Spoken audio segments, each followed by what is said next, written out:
Hello there, my old friend. Tonight, our quest takes us through another collection of old German tales written down by the brothers Grimm. Now, settle in, take a deep breath, and let's travel back to an age of myth and legend.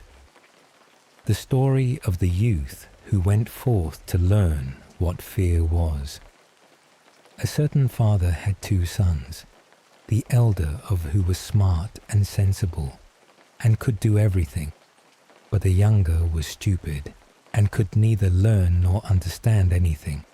And when people saw him, they said, "There's a fellow who will give his father some trouble."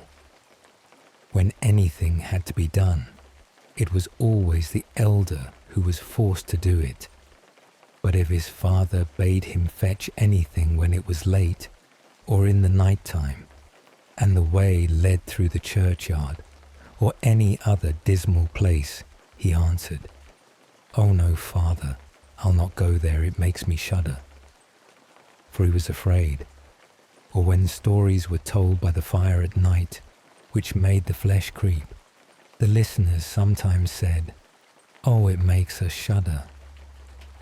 The younger sat in a corner and listened with the rest of them, and could not imagine what they could mean. They are always saying, "It makes me shudder, it makes me shudder." It does not make me shudder, thought he. That too must be an art of which I understand nothing.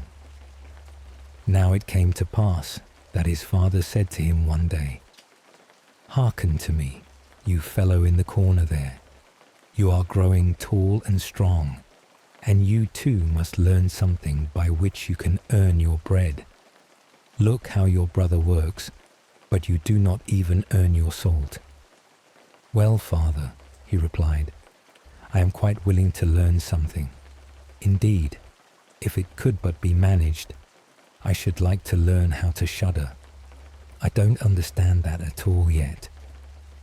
The elder brother smiled when he heard that, and thought to himself, "Goodness, what a blockhead that brother of mine is. He will never be good for anything as long as he lives.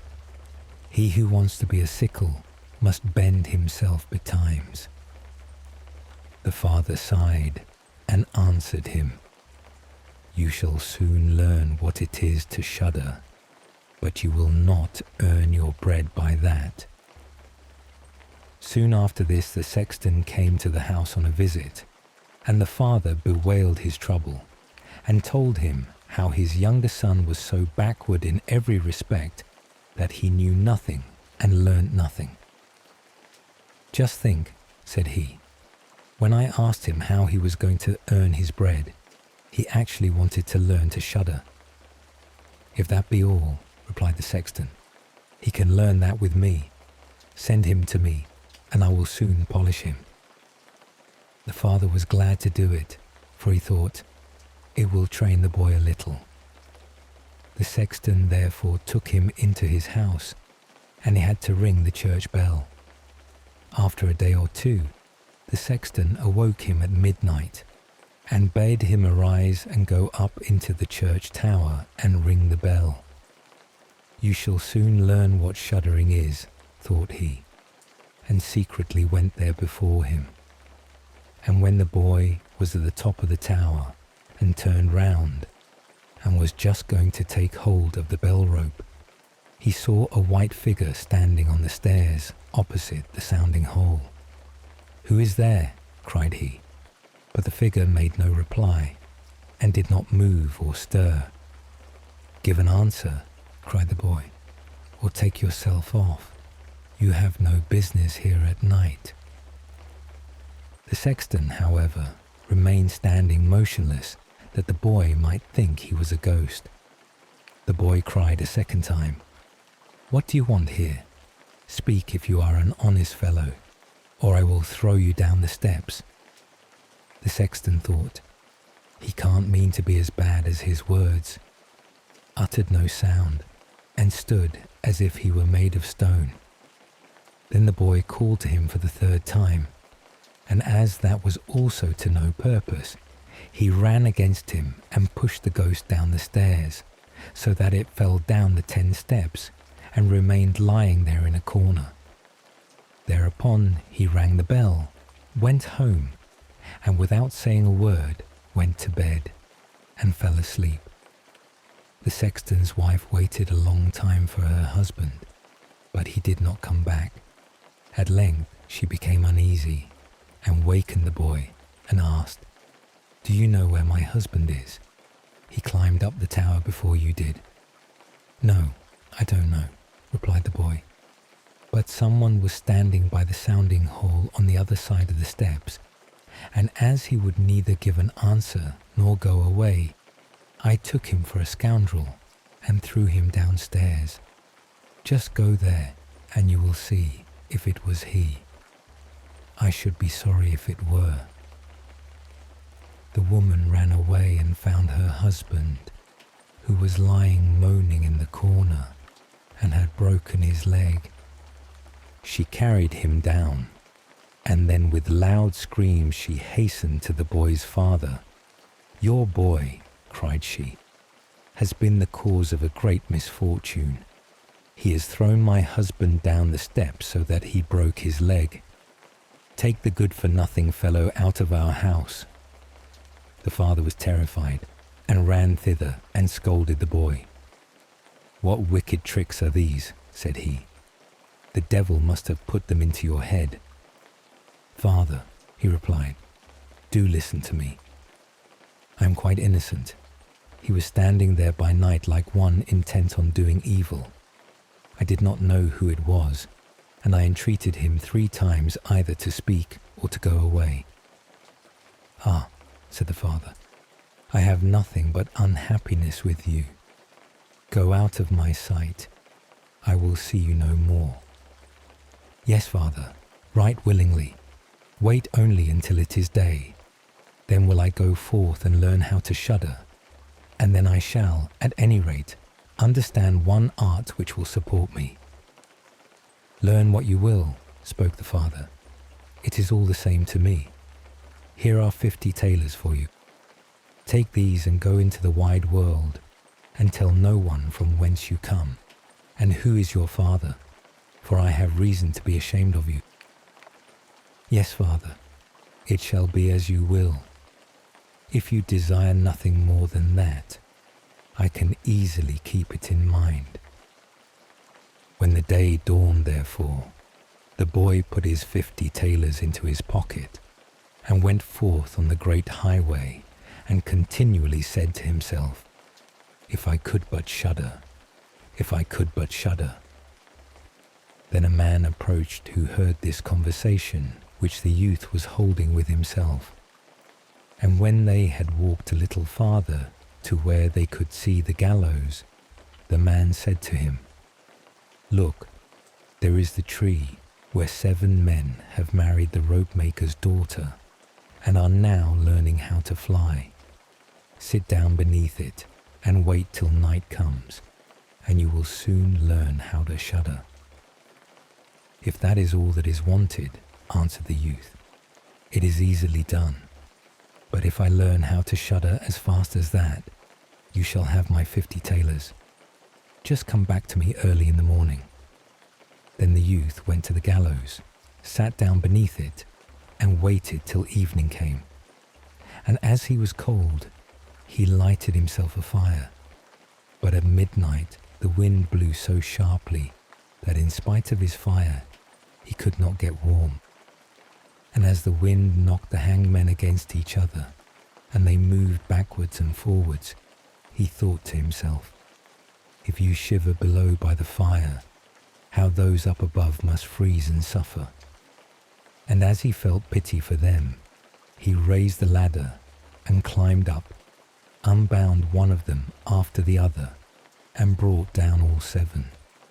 Then he stoked the fire, blew it, and set them all round it to warm themselves. But they sat there and did not stir, and the fire caught their clothes. So he said, "Take care, or I will hang you up again." The dead men, however, did not hear. but were quite silent and let their rags go on burning. At this he grew angry and said, "If you will not take care, I cannot help you. I will not be burnt with you." And he hung them up again, each in his turn. Then he sat down by his fire and fell asleep. And the next morning the man came to him and wanted to have the 50 tailors, and said, "Well, do you know how to shudder?" "No," answered he. "How should I know? Those fellows up there did not open their mouths, and were so stupid that they let the few old rags which they had on their bodies get burnt." Then the man saw that he would not get the 50 tailors that day, and went away saying, "Such a youth has never come my way before." The youth likewise went his way, and once more began to mutter to himself, "Ah, if I could but shudder! Ah, if I could but shudder!" A wagoner who was striding behind him heard this and asked, "Who are you?" "I don't know," answered the youth. Then the wagoner asked, "From whence do you come?" "I know not." "Who is your father?" "That I may not tell you." "What is it that you are always muttering between your teeth?" "Ah," replied the youth, "I do so wish I could shudder, but no one can teach me how." "Enough of your foolish chatter," said the wagoner. "Come, go with me. I will see about a place for you." The youth went with the wagoner, and in the evening they arrived at an inn where they wished to pass the night. Then, at the entrance of the parlour, the youth again said quite loudly, "If I could but shudder, if I could but shudder." The host who heard this laughed and said, "If that is your desire, there ought to be a good opportunity for you here." "Ah, be silent," said the hostess. "So many prying persons have already lost their lives. It will be a pity and a shame if such beautiful eyes as these should never see the daylight again." But the youth said, "However difficult it may be, I will learn it. For this purpose indeed have I journeyed forth."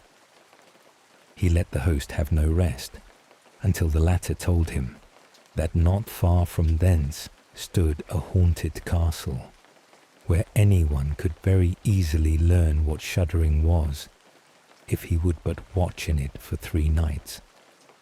The king had promised that he who would venture should have his daughter to wife, and she was the most beautiful maiden the sun shone on.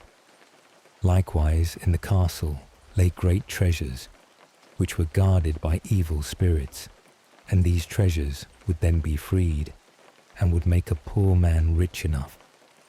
Already many men had gone into the castle, but as yet none had come out again. Then the youth went next morning to the king, and said, "If it be allowed, I will willingly watch 3 nights in the haunted castle."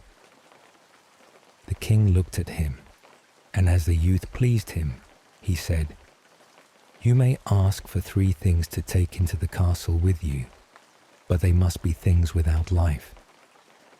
Then he answered, "Then I ask for a fire, a turning lathe, and a cutting board with the knife." The king had these things carried into the castle for him during the day. When night was drawing near, the youth went up and made himself a bright fire in one of the rooms, placed the cutting board and knife beside it, and seated himself by the turning lathe. "Ah, if I could but shudder," said he, "but I shall not learn it here either." Towards midnight, he was about to poke his fire, and as he was blowing it, something cried suddenly from one corner, "Meow, how cold we are." "You fools," cried he, "what are you crying about? If you are cold, come and take a seat by the fire and warm yourselves." And when he had said that, 2 great black cats came with one tremendous leap, and sat down on each side of him, and looked savagely at him with their fiery eyes. After a short time, when they had warmed themselves, they said, "Comrade, shall we have a game of cards?" "Why not?" he replied, "but just show me your paws." Then they stretched out their claws. "Oh," said he, "what long nails you have. Wait, I must first cut them for you." Thereupon he seized them by the throats, put them on the cutting board, and screwed their feet fast. "I have looked at your fingers," said he, "and my fancy for card playing is gone." And he struck them dead and threw them out into the water.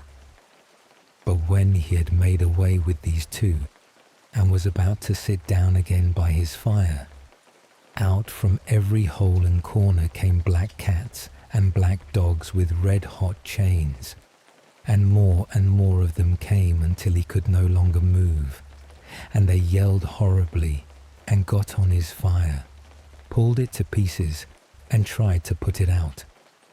He watched them for a while quietly, but at last, when they were going too far, he seized his cutting knife and cried, "Away with you, vermin," and began to cut them down. Some of them ran away, the others he killed, and threw out into the fish pond. When he came back, he fanned the embers of his fire again and warmed himself.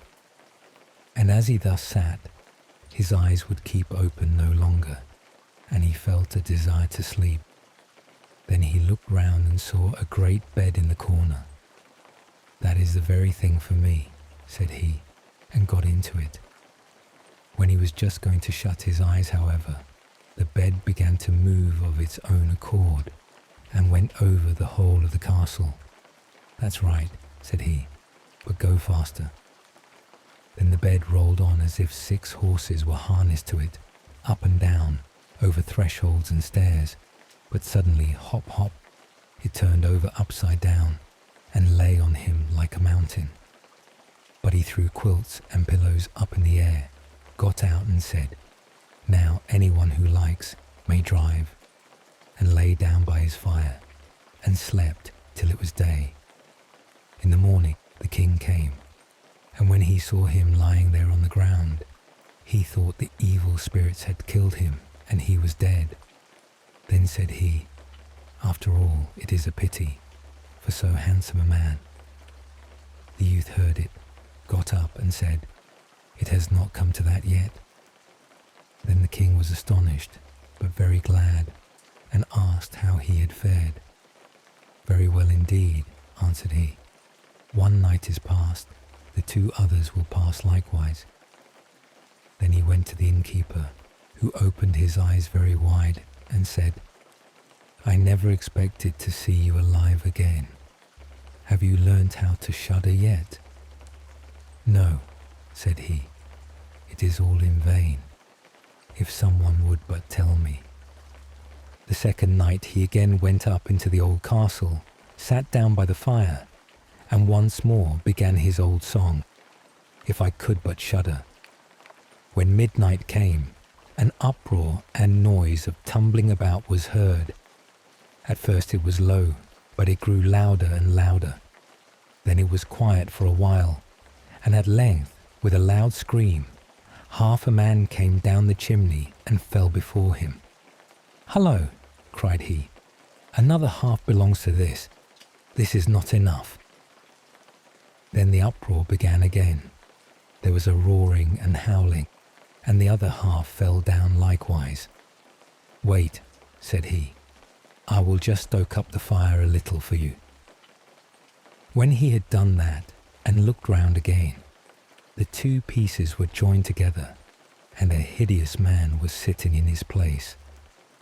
"That is no part of our bargain," said the youth. "The bench is mine." The man wanted to push him away. The youth, however, would not allow that, but thrust him off with all his strength, and seated himself again in his own place. Then still more men fell down, one after the other. They brought 9 dead men's legs and 2 skulls, and set them up and played at 9 pins with them. The youth also wanted to play, and said, Listen you, can I join you? Yes, if you have any money. Money enough, replied he, but your balls are not quite round. Then he took the skulls and put them in the lathe and turned them till they were round. There, now they will roll better, said he. Hurrah, now we'll have fun. He played with them and lost some of his money, but when it struck 12, everything vanished from his sight. He lay down and quietly fell asleep. Next morning, the king came to inquire after him. How has it fared with you this time? Asked he. I have been playing at 9 pins, he answered, and have lost a couple of farthings. Have you not shuddered then? What? Said he. I have had a wonderful time. If I did but know what it was to shudder. The third night he sat down again on his bench and said quite sadly, if I could but shudder. When it grew late, 6 tall men came in and brought a coffin. Then he said, Ha ha, ha, that is certainly my little cousin, who died only a few days ago. And he beckoned with his finger and cried, Come, little cousin, come. They placed the coffin on the ground, but he went to it and took the lid off, and a dead man lay therein. He felt his face, but it was cold as ice. Wait, said he, I will warm you a little, and went to the fire and warmed his hand and laid it on the dead man's face, but he remained cold. Then he took him out and sat down by the fire and laid him on his breast and rubbed his arms that the blood might circulate again. As this also did no good, he thought to himself, when 2 people lie in bed together, they warm each other, and carried him to the bed, covered him over and lay down by him. After a short time, the dead man became warm too and began to move. Then said the youth, See, little cousin, have I not warmed you? The dead man, however, got up and cried, Now will I strangle you. What? Said he. Is that the way you thank me? You shall at once go into your coffin again. And he took him up, threw him into it, and shut the lid. Then came the 6 men, and carried him away again. I cannot manage to shudder, said he. I shall never learn it here as long as I live. Then a man entered who was taller than all others, and looked terrible. He was old, however, and had a long white beard. You wretch, cried he, you shall soon learn what it is to shudder, for you shall die. Not so fast, replied the youth. If I am to die, I shall have to have a say in it. I will soon seize you, said the fiend. Softly, softly, do not talk so big. I am as strong as you are, and perhaps even stronger. We shall see, said the old man. If you are stronger, I will let you go. Come, we will try. Then he led him by dark passages to a smith's forge, took an axe, and with one blow struck an anvil into the ground. I can do better than that, said the youth, and went to the other anvil. The old man placed himself near and wanted to look on, and his white beard hung down. Then the youth seized the axe, split the anvil with one blow, and in it caught the old man's beard. Now I have you, said the youth. Now it is your turn to die. Then he seized an iron bar and beat the old man till he moaned and entreated him to stop, when he would give him great riches. The youth drew out the axe and let him go. The old man led him back into the castle, and in a cellar showed him 3 chests full of gold. Of these, said he, one part is for the poor, the other for the king, the third yours. In the meantime, it struck 12, and the spirit disappeared, so that the youth stood in darkness. I shall still be able to find my way out, said he, and felt about, found the way into the room, and slept there by his fire. Next morning the king came and said, Now you must have learnt what shuddering is."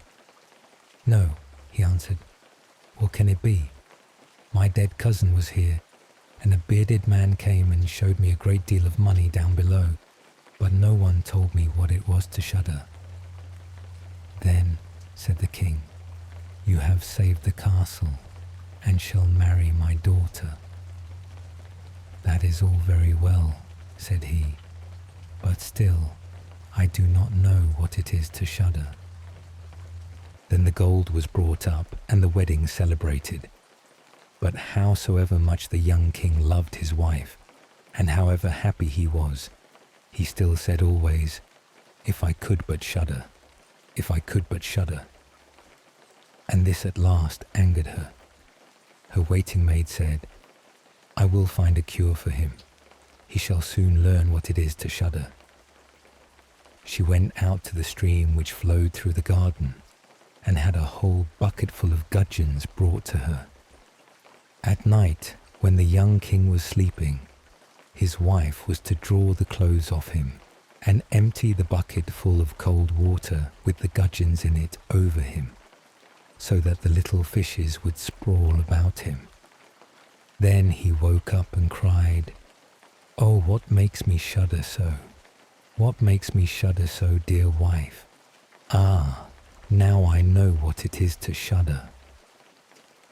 King Grisly-Beard, a great king of a land far away in the east, had a daughter who was very beautiful, but so proud and haughty and conceited that none of the princes who came to ask her in marriage was good enough for her, and she only made sport of them.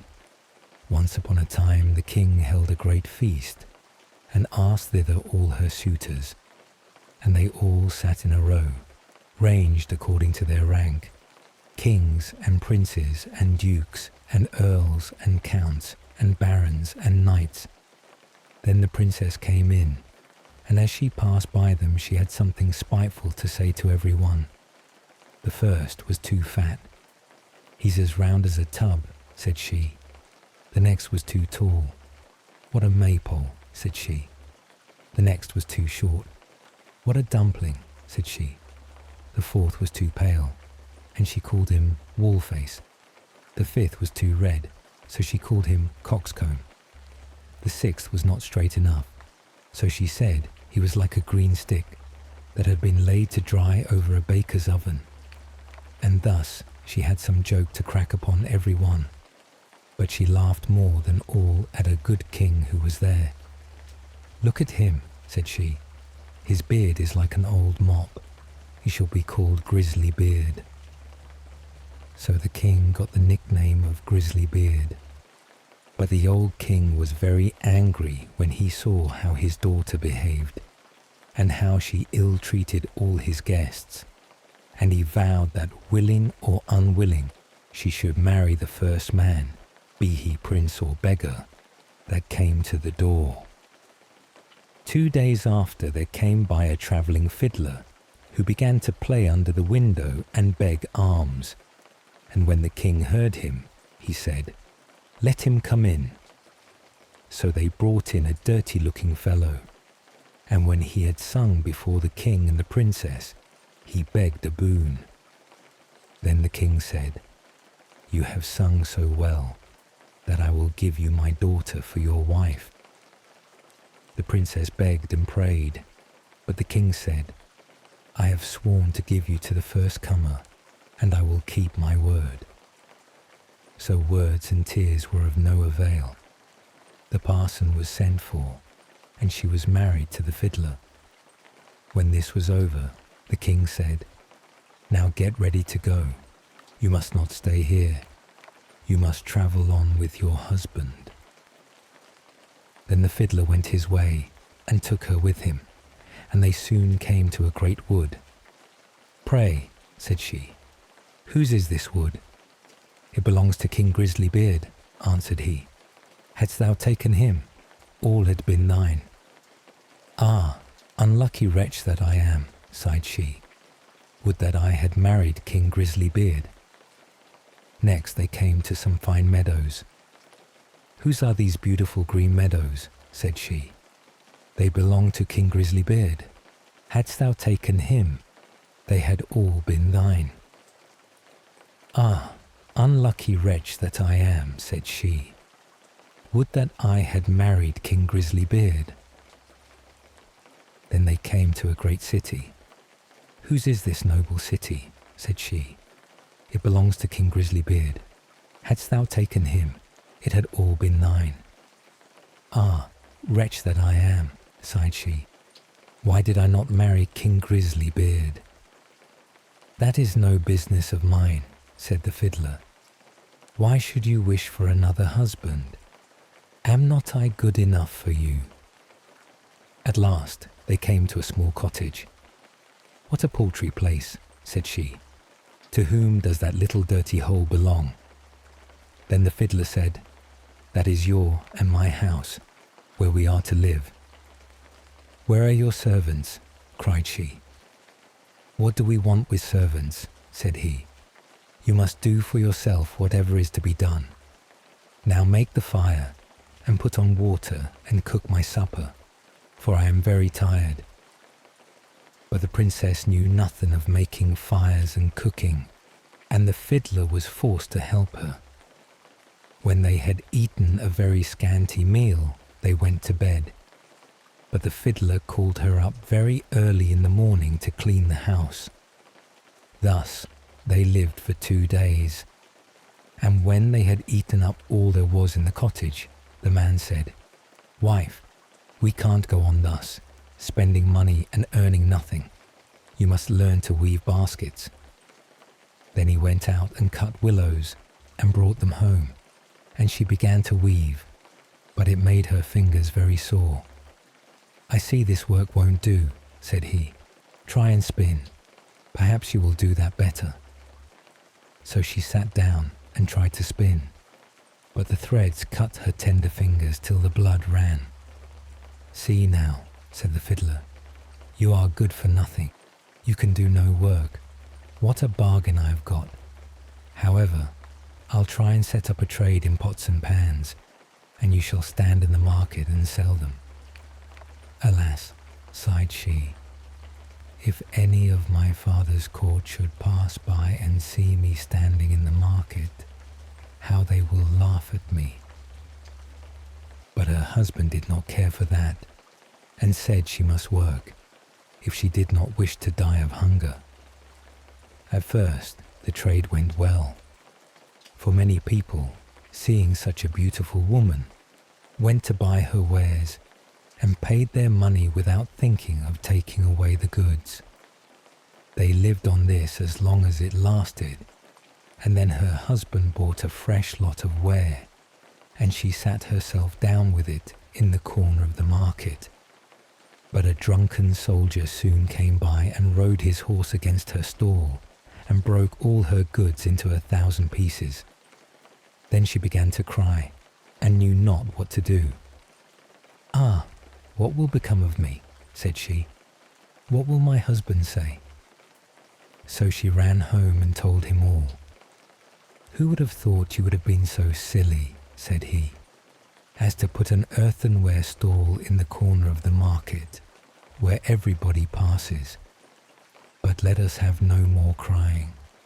I see you are not fit for this sort of work, so I have been to the king's palace and asked if they did not want a kitchen maid, and they say they will take you, and there you will have plenty to eat."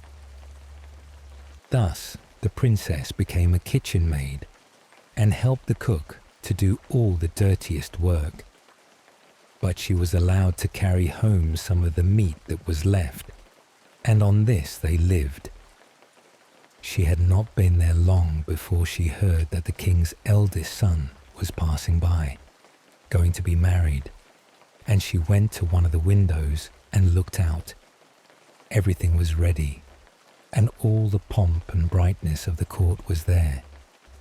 Then she bitterly grieved for the pride and folly which had brought her so low, and the servants gave her some of the rich meats, which she put into her basket to take home. All on a sudden As she was going out, in came the king's son in golden clothes. And when he saw a beautiful woman at the door, he took her by the hand and said she should be his partner in the dance. But she trembled for fear, for she saw that it was King Grisly-Beard who was making sport of her. However, he kept fast hold and led her in, and the cover of the basket came off, so that the meat in it fell about. Then everybody laughed and jeered at her, and she was so abashed that she wished herself 1,000 feet deep in the earth. She sprang to the door to run away, but on the steps King Grisly-Beard overtook her and brought her back and said, "Fear me not.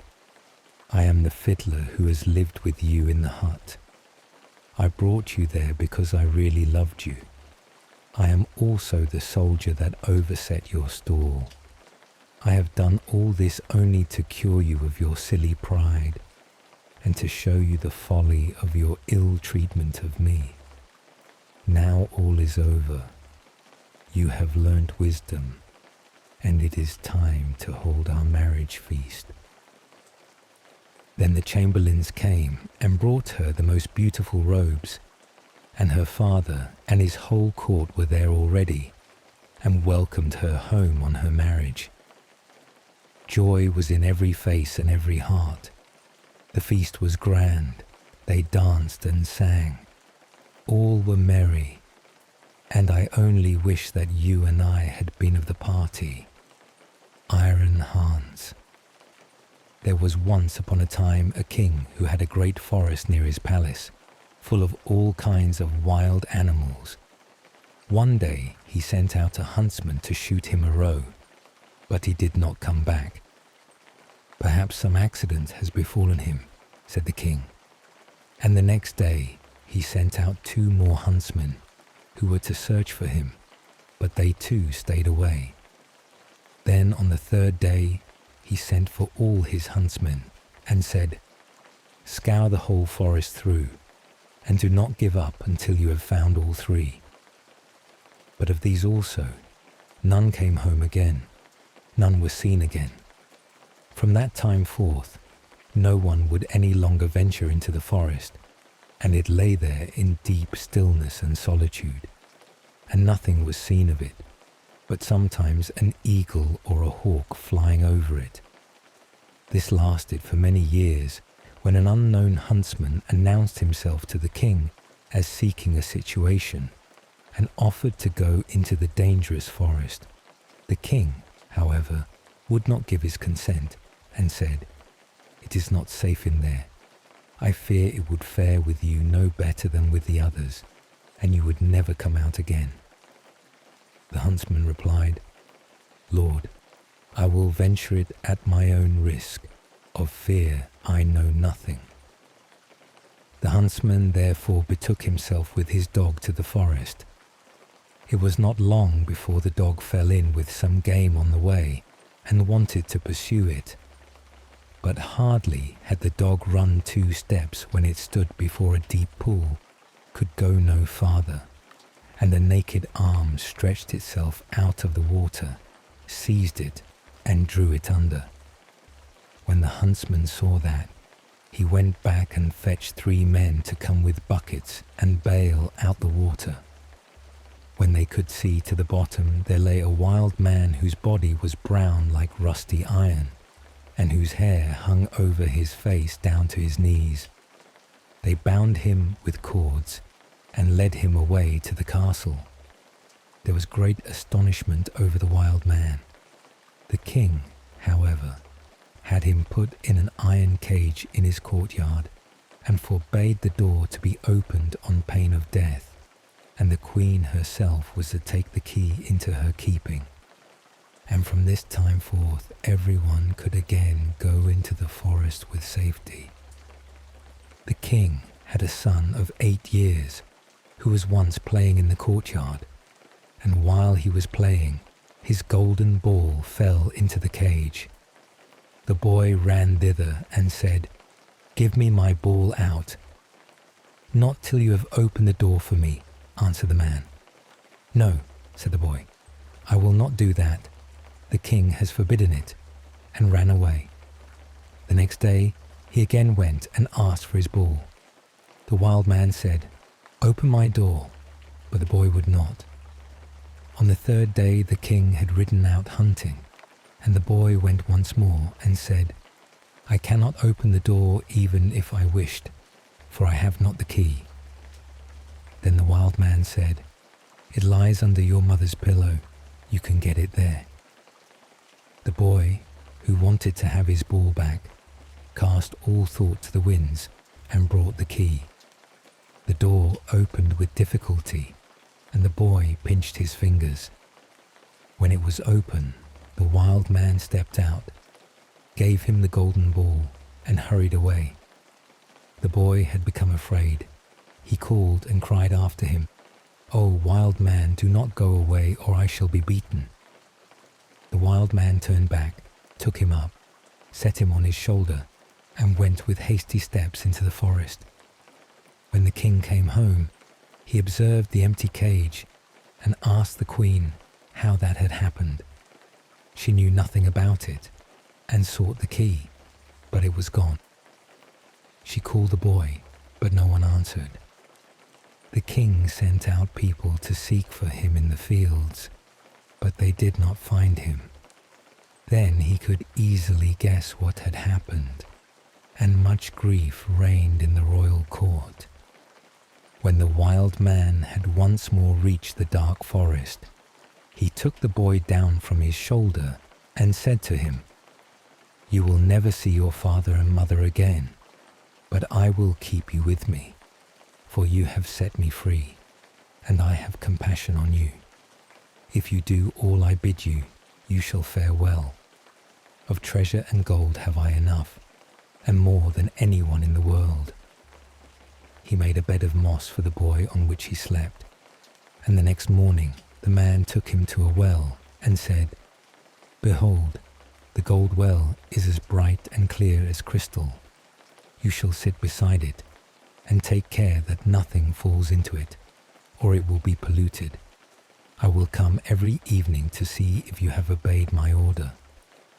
The boy placed himself by the brink of the well, and often saw a golden fish or a golden snake show itself therein, and took care that nothing fell in. As he was thus sitting, his finger hurt him so violently that he involuntarily put it in the water. He drew it quickly out again, but saw that it was quite gilded, and whatsoever pains he took to wash the gold off again, all was to no purpose. In the evening, Iron Hans came back, looked at the boy and said, "What has happened to the well?" "Nothing, nothing," he answered, and held his finger behind his back, that the man might not see it. But he said, "You have dipped your finger into the water. This time it may pass, but take care you do not again let anything go in." By daybreak, the boy was already sitting by the well and watching it. His finger hurt him again, and he passed it over his head, and then unhappily a hair fell down into the well. He took it quickly out, but it was already quite gilded. Iron Hans came and already knew what had happened. "You have let a hair fall into the well," said he. "I will allow you to watch by it once more. But if this happens for the third time, then the well is polluted, and you can no longer remain with me." On the third day, the boy sat by the well and did not stir his finger, however much it hurt him. But the time was long to him, and he looked at the reflection of his face on the surface of the water. And as he still bent down more and more while he was doing so, and trying to look straight into the eyes, his long hair fell down from his shoulders into the water. He raised himself up quickly, but the whole of the hair of his head was already golden and shone like the sun. You can imagine how terrified the poor boy was. He took his pocket handkerchief and tied it round his head. in order that the man might not see it. When he came, he already knew everything, and said, "Take the handkerchief off." Then the golden hair streamed forth, and let the boy excuse himself as he might, it was of no use. "You have not stood the trial, and can stay here no longer. Go forth into the world. There you will learn what poverty is. But as you have not a bad heart, and as I mean well by you, there is one thing I will grant you. If you fall into any difficulty, come to the forest and cry, 'Iron Hans,' and then I will come and help you. My power is great, greater than you think, and I have gold and silver in abundance." Then the king's son left the forest, and walked by beaten and unbeaten paths ever onwards, until at length he reached a great city. There he looked for work, but could find none, and he learnt nothing by which he could help himself. At length he went to the palace, and asked if they would take him in. The people about court did not at all know what use they could make of him, but they liked him, and told him to stay. At length the cook took him into his service, and said he might carry wood and water, and rake the cinders together. Once, when it so happened that no one else was at hand, the cook ordered him to carry the food to the royal table. But as he did not like to let his golden hair be seen, he kept his little cap on. Such a thing as that had never yet come under the king's notice, and he said, "When you come to the royal table, you must take your hat off." He answered, "Ah, Lord, I cannot. I have a bad sore place on my head." Then the king had the cook called before him and scolded him, and asked how he could take such a boy as that into his service, and that he was to send him away at once. The cook, however, had pity on him, and exchanged him for the gardener's boy. And now the boy had to plant and water the garden, hoe and dig, and bear the wind and bad weather. Once in summer, when he was working alone in the garden, the day was so warm, he took his little cap off, that the air might cool him. As the sun shone on his hair, it glittered and flashed so that the rays fell into the bedroom of the king's daughter, and up she sprang to see what that could be. Then she saw the boy, and cried to him, "Boy, bring me a wreath of flowers." He put his cap on with all haste, and gathered wild field flowers and bound them together. When he was ascending the stairs with them, the gardener met him and said, "How can you take the king's daughter a garland of such common flowers? Go quickly and get another, and seek out the prettiest and rarest." "Oh no," replied the boy, "the wild ones have more scent, and will please her better." When he got into the room, the king's daughter said, "Take your cap off. It is not seemly to keep it on in my presence." He again said, "I may not. I have a sore head."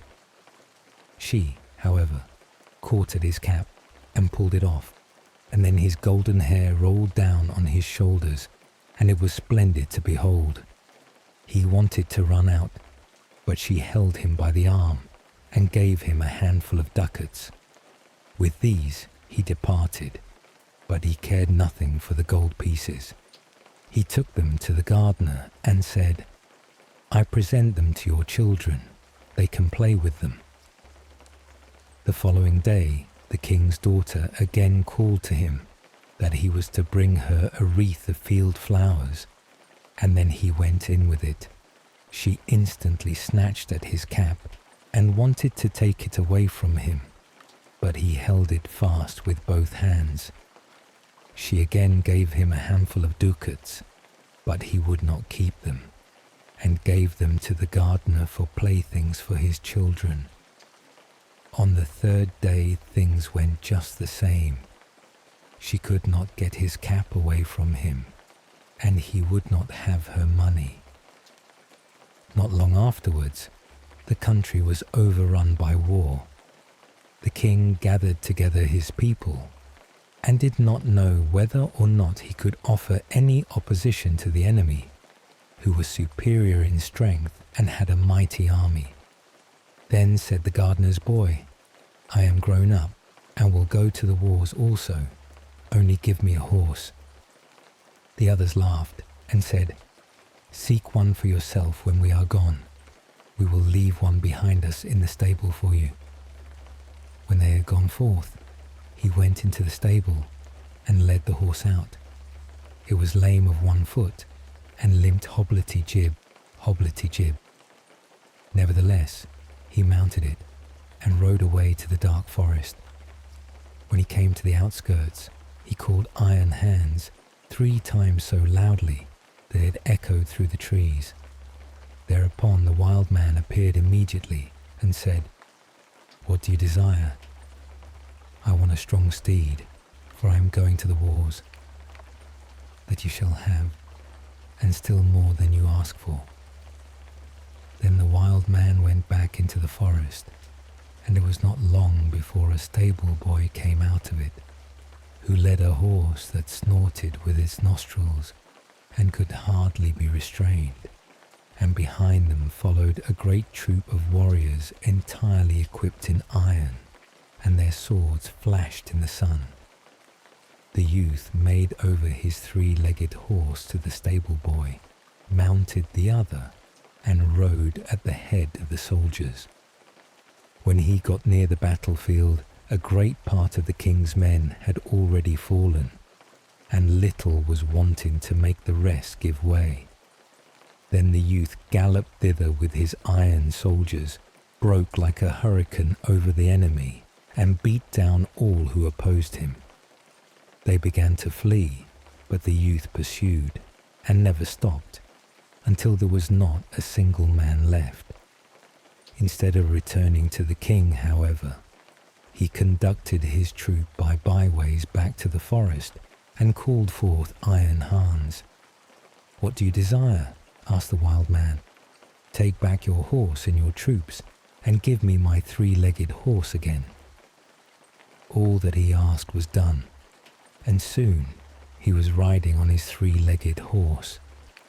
When the king returned to his palace, his daughter went to meet him and wished him joy of his victory. "I am not the one who carried away the victory," said he, "but a strange knight who came to my assistance with his soldiers." The daughter wanted to hear who the strange knight was, but the king did not know, and said, "He followed the enemy, and I did not see him again." She inquired of the gardener where his boy was, but he smiled and said, "He has just come home on his 3-legged horse, and the others have been mocking him and crying, 'Here comes our hobblety-jib back again.'" They asked too, "Under what hedge have you been lying sleeping all the time?" So he said, "I did the best of all, and it would have gone badly without me." And then he was still more ridiculed. The king said to his daughter, "I will proclaim a great feast that shall last for 3 days, and you shall throw a golden apple. Perhaps the unknown man will show himself." When the feast was announced, the youth went out to the forest and called Iron Hans. "What do you desire?" asked he. "That I may catch the king's daughter's golden apple." "It is as safe as if you had it already," said Iron Hans. "You shall likewise have a suit of red armor for the occasion, and ride on a spirited chestnut horse." When the day came, the youth galloped to the spot, took his place amongst the knights, and was recognized by no one. The king's daughter came forward and threw a golden apple to the knights, but none of them caught it but he. Only as soon as he had it, galloped away. On the second day, Iron Hans equipped him as a white knight and gave him a white horse. Again, he was the only one who caught the apple, and he did not linger an instant, but galloped off with it. The king grew angry and said, "That is not allowed. He must appear before me and tell his name." He gave the order that if the knight who caught the apple should go away again, they should pursue him, and if he would not come back willingly, they were to cut him down and stab him. On the third day, he received from Iron Hands a suit of black armor and a black horse, and again he caught the apple. But when he was riding off with it, the king's attendants pursued him, and one of them got so near him that he wounded the youth's leg with the point of his sword. The youth nevertheless escaped from them, but his horse leapt so violently that the helmet fell from the youth's head, and they could see that he had golden hair. They rode back and announced this to the king. The following day, the king's daughter asked the gardener about his boy. "He is at work in the garden. The queer creature has been at the festival too, and only came home yesterday evening. He has likewise shown my children 3 golden apples which he has won." The king had him summoned into his presence, and he came and again had his little cap on his head. But the king's daughter went up to him and took it off, and then his golden hair fell down over his shoulders, and he was so handsome that all were amazed. "Are you the knight who came every day to the festival, always in different colours, and who caught the 3 golden apples?" asked the king. "Yes," answered he, "and here the apples are." And he took them out of his pocket and returned them to the king. "If you desire further proof, you may see the wound which your people gave me when they followed me. But I am likewise the knight who helped you to your victory over your enemies. If you can perform such deeds as that, you are no gardener's boy. Tell me, who is your father?" "My father is a mighty king, and gold have I in plenty as great as I require." "I well see," said the king, "that I owe my thanks to you. Can I do anything to please you?" "Yes," answered he, "that indeed you can. Give me your daughter to wife." The maiden laughed and said, "He does not stand much on ceremony, but I have already seen by his golden hair that he was no gardener's boy." And then she went and kissed him. His father and mother came to the wedding and were in great delight, for they had given up all hope of ever seeing their dear son again. And as they were sitting at the marriage feast, the music suddenly stopped, the doors opened, and a stately king came in with a great retinue. He went up to the youth, embraced him and said, "I am Iron Hans, and was by enchantment a wild man, but you have set me free. All the treasures which I possess shall be your property." And so, our quest through these timeless tales comes to an end. With the story's final words, you have completed this sleepy quest. May your dreams be filled with magic until the next adventure begins. Rest well, traveller.